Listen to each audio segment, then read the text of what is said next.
सुअपराहन बच्चों, आज हम 9वीं कक्षा के क्षितिज भाग में संकलित पद्य भाग में पाठ 4 कैदी और कोकिला नामक विषय पर चर्चा करेंगे। तो आज की जो हमारी कविता है वो है कैदी और कोकिला। कोकिला का अर्थ क्या होता है? कोयल। ठीक है।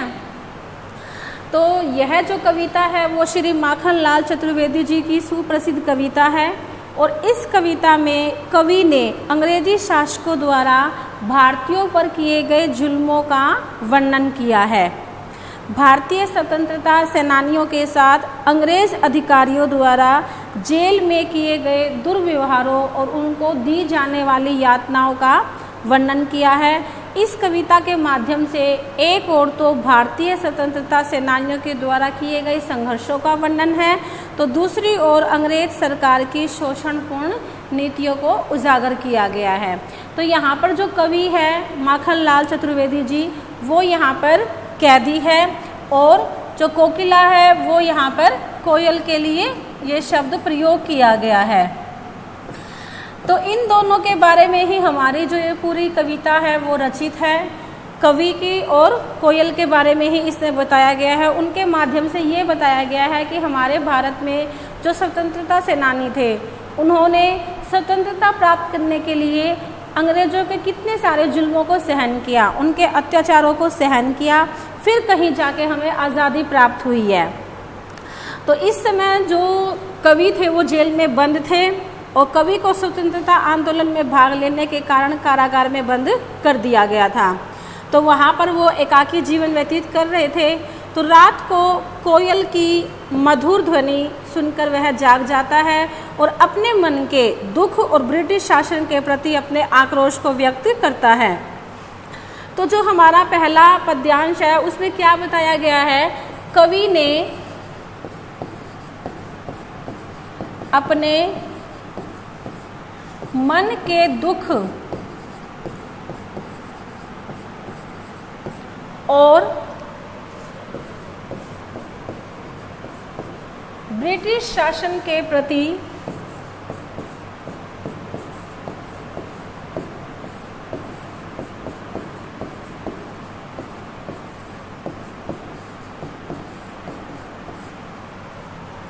अपने आक्रोश को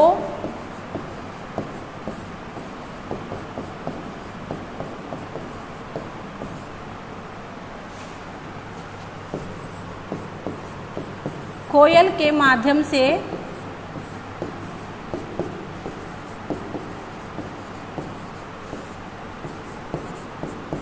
व्यक्त किया है।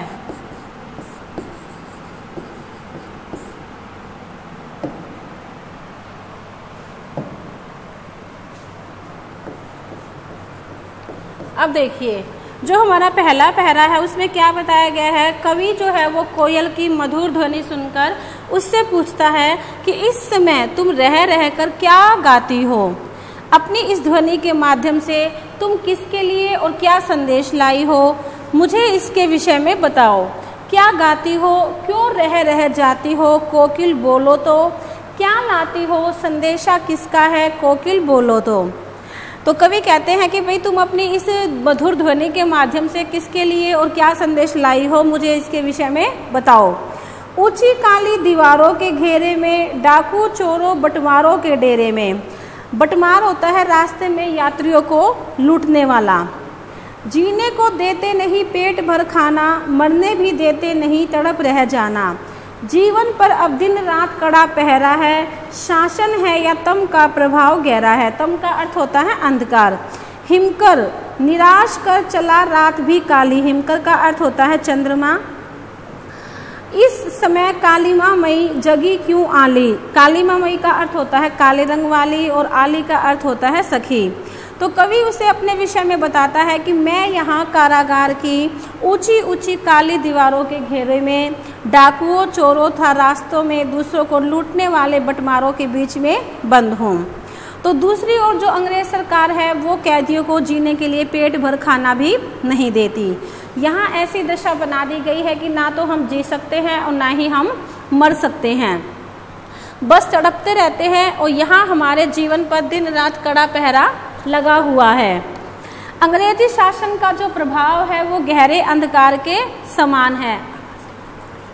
कहने का भाव यह है कि जिस प्रकार अंधकार में कुछ नहीं सूझता, उसी प्रकार अंग्रेजी शासन में भी किसी के साथ कोई न्याय नहीं होता। तो अब रात काफी बीत चुकी है, चंद्रमा निराश होकर चला गया है और उसके जाने के पश्चात जो रात है वो पूर्णतः अंधकार में ही हो गई है। तो इस गहरे काले रंग वाली कोयल, तू इस अंधेरी रात में क्यों जाग गई? तुझे क्या चिंता है और क्या गम है? तो पहला जो हमारा बिंदु था उसमें हमने ये पढ़ा कि कवि ने अपने मन के भाव को कैसे व्यक्त किया है और ब्रिटिश शासन के प्रति अपने आक्रोश को कैसे व्यक्त किया है। भाई जो अंग्रेज सरकार है वो उनके साथ कैसा व्यवहार करती थी, ठीक है। दूसरा है, क्यों हूक पड़ी वेदना बोझ वाली सी, कोकिल बोलो तो क्या लूटा मृदुल वैभव की रखवाली सी, कोकिल बोलो तो क्या हुई बावली अर्धरात्रि को चीखी, कोकिल बोलो तो। हुक का अर्थ होता है बोलना, वेदना का अर्थ होता है पीड़ा, ठीक है, और मृदुल का अर्थ होता है कोमल, वैभव यानी कि धन संपत्ति, बावली यानी कि पगली, दावानल होता है जंगल की आग और ज्वालाएं का अर्थ होता है लपटे। तो इस समय जो कवि है वो उससे ये पूछ रहा है कि भाई तूने जंगल में क्या क्या देखा है, तूने जंगल में ऐसा क्या देख लिया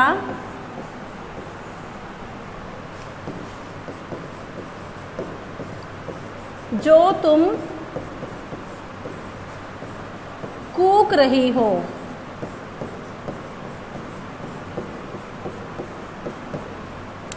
तो अब वो कहते हैं कि भाई जो कोयल है वो आधी रात के समय कूक रही है, तो वो उससे पूछते हैं कि हे कोयल, तू इस प्रकार पीड़ा के बोझ से दबी हुई आवाज में क्यों बोल उठी है? बताओ तो सही, तूने क्या किसी को लुटते हुए देखा है? तू सदा मधुर ध्वनि में बोलने के कारण मृदुता के ऐश्वर्य की रक्षक सी लगती थी, किंतु आज ऐसी वेदना वाली आवाज में क्यों बोल रही है?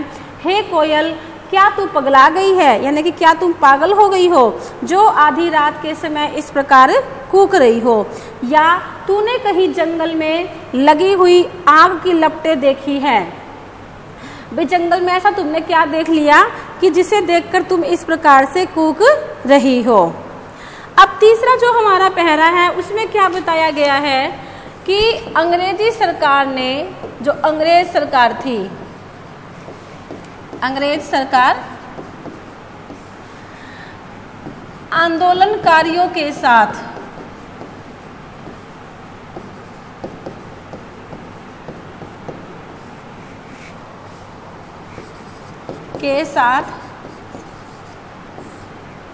बर्ताव, वो कैसा बर्ताव करती थी उनके साथ, ठीक है। ये इसमें बताया गया है कि भाई वो उनके साथ कैसा बर्ताव करती थी।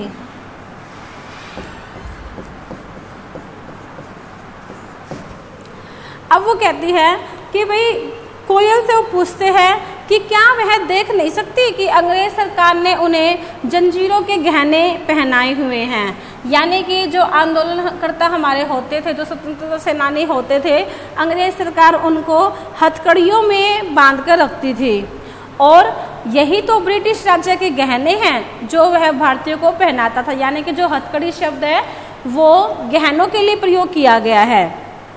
भाई उनके पैरों में बेड़ियां, हाथों में हथकड़ियां डाल देते थे, और कवि कहता है कि कैदियों से कोल्हू चलवाया जाता था, कोल्हू, और उससे चरक चू की आवाज निकलती थी जो हमारे जीवन की तान थी। यहाँ कारागार में रहते हुए स्वतंत्रता सेनानी भी अपनी मिट्टी पर अपनी उंगलियों से ही देशभक्ति के गीत लिखते हैं, और मैं अपने पेट पर जुआ लगाकर मोट खींचता हूँ, यानी कि कुएं से पानी निकालता हूँ। तो यहाँ पर जो मोट शब्द है ये किसके लिए प्रयोग किया गया है? मोट शब्द, मोट होता है कुएं से पानी निकालना।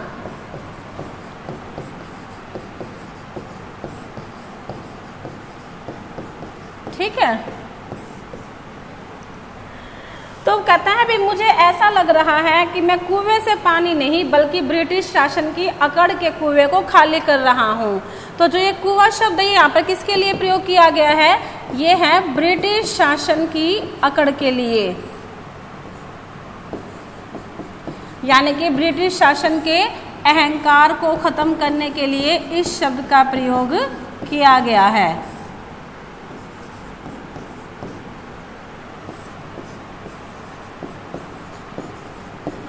तो वो कहते हैं कि भाई मैं तो है ना इस कुएं से पानी निकाल रहा हूँ, यानी कि मैं मोट से कुआं खींच रहा हूँ, मैं ब्रिटिश शासन के अकड़ के उसके कुएं को, उसके अहंकार के कुएं को खाली कर रहा हूँ। तो जो कवि है वो पुनः कोयल को संबोधित करता हुआ कहता है कि दिन में रुलाने वाली करुणा क्यों जगे, अर्थात दिन में हम करुणा के भाव को चेहरे पर व्यक्त नहीं करते ताकि अंग्रेज शासक यह न समझ ले कि हम टूट चुके हैं, इसलिए तू भी रात को करुणा जगाने वाली ध्वनि करके गजब ढा रही है। तो इस पूरे पहरे में यह बताया गया है कि जो ब्रिटिश सरकार थी वो हमारे स्वतंत्रता आंदोलनकारियों के साथ कैसा बर्ताव करती थी, कैसा व्यवहार करती थी उनके साथ, ठीक है, और जो हमारे आंदोलन करता थे वो कैसे उनके अहंकार के कुएं को खत्म करते थे। अब अगला देखिए, इस शांत समय में अंधकार को बेध रो रही क्यों हो कोकिल बोलो तो, चुपचाप मधुर विद्रोह बीज इस भांति बो रही क्यों हो कोकिल बोलो तो। अब वो कहते हैं कि भाई जो कोयल है, कोयल जो है वो अपनी मधुर वाणी से क्रांति के बीज बो रही हैं।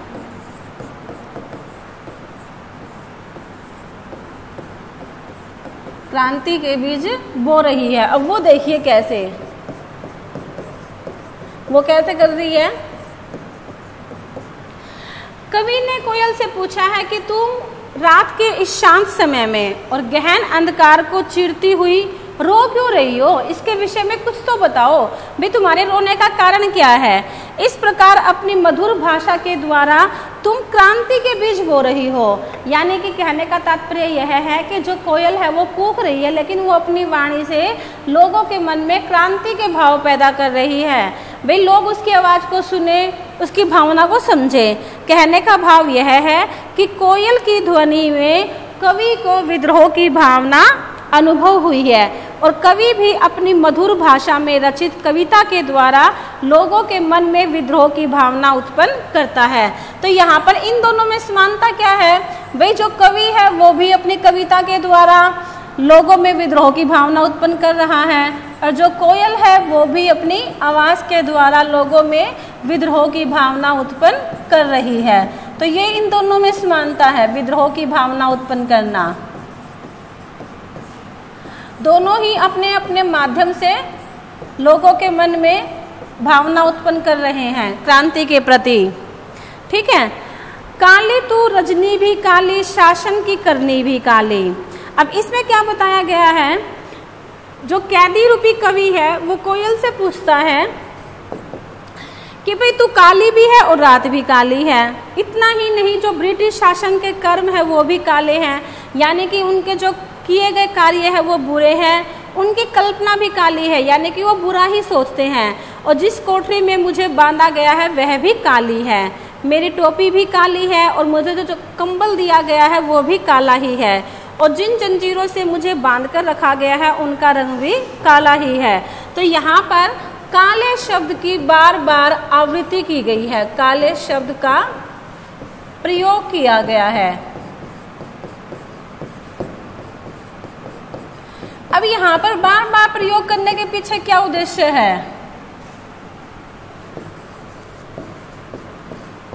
अब वो कहते हैं कि भाई देखो सारी ही चीजें काली हैं, जो कंबल है वो भी काला है, जो जंजीरें हैं वो भी काली है, उनका रंग भी काला ही है। हे कोयल, उनके द्वारा बिठाए गए पहरे की हुंकार सांप की भांति काली है। हे सखी, इतना कुछ होने पर भी वो बार बार गाली देकर बोलते हैं, किंतु इस काले संकट रूपी सागर के लहराने पर अर्थात जीवन पर संकट मंडराते रहने पर भी हमें मरने की अर्थात बलिदान देने की मस्ती छाई रहती है। हे कोयल, तू बता कि अपने चमकीले गीतों को इस काले वातावरण पर किस प्रकार तैराती हो। तो यहाँ पर जो काले शब्द का बार बार प्रयोग किया गया है वो ये बताने के लिए किया गया है कि जो अंग्रेज सरकार के कारनामे हैं वो काले ही हैं, यानी कि उनके जो कर्म थे, जो कार्य किए गए थे वो सारे बुरे कार्य थे। अब जो हमारा अंतिम पहरा है उसमें क्या बताया गया है? अब उसमें उन्होंने ये बताया है कि भाई जो कैदी और कोकिला के जीवन की स्थिति है उनके अंतर को स्पष्ट किया गया है। दोनों के जीवन के अंतर को स्पष्ट किया गया है। वो कैसे किया गया है वो देखिए।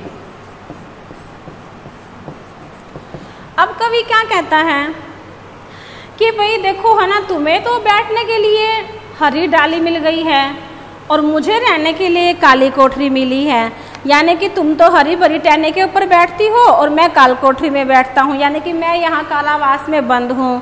तेरे उड़ने के लिए तो सारा आकाश है और जबकि मेरे लिए केवल 10 फुट की काल कोठरी है, यानी कि कैदी को 10 फुट की छोटी सी कोठरी में बंद किया हुआ है।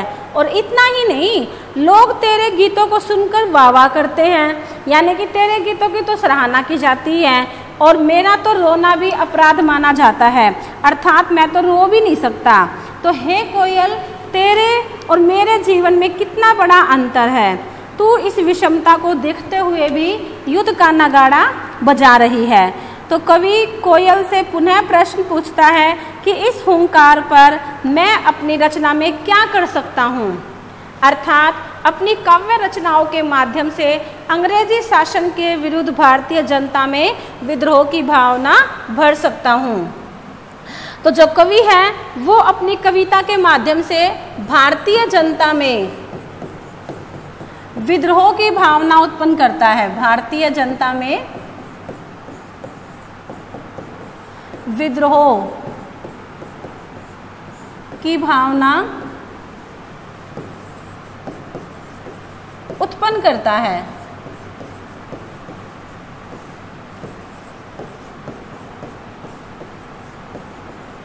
ठीक है।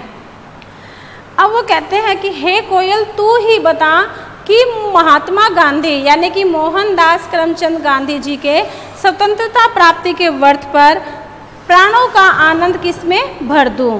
तो कवि के कहने का तात्पर्य यह है कि कुछ लोगों के लिए समूचा संसार रहने के लिए है और कुछ को कैद में बंद किया गया है। यहाँ तक कि संपूर्ण भारत जो है वो कारागार जैसा ही लगता है। तो अंग्रेजी शासन के इस अन्याय को समाप्त करने के लिए गांधी जी ने सत्य व्रत धारण किया हुआ था और हमें सभी को उसके साथ सम्मिलित होकर उनका साथ देना चाहिए। तो बच्चों, हमारी जो यह कविता थी कैदी और कोकिला, ये स्वतंत्रता प्राप्ति से पहले की लिखी हुई कविता है। तो इसमें कवि ने अपने आप को कैदी के रूप में प्रस्तुत किया है और ब्रिटिश शासन ने भारतीयों पर किस प्रकार के अत्याचार किए, कारावास में उनके साथ कैसा बर्ताव किया जाता था, कैदी और कोकिला के जीवन में क्या अंतर है, भाई उन दोनों के जीवन में जीने में क्या अंतर है, क्या ढंग है उनका अलग अलग रहने सहन का, तो वो सब इसमें बताया गया है। तो मैं उम्मीद करती हूँ कि आपको यह कविता अच्छी तरह समझ में आ गई होगी।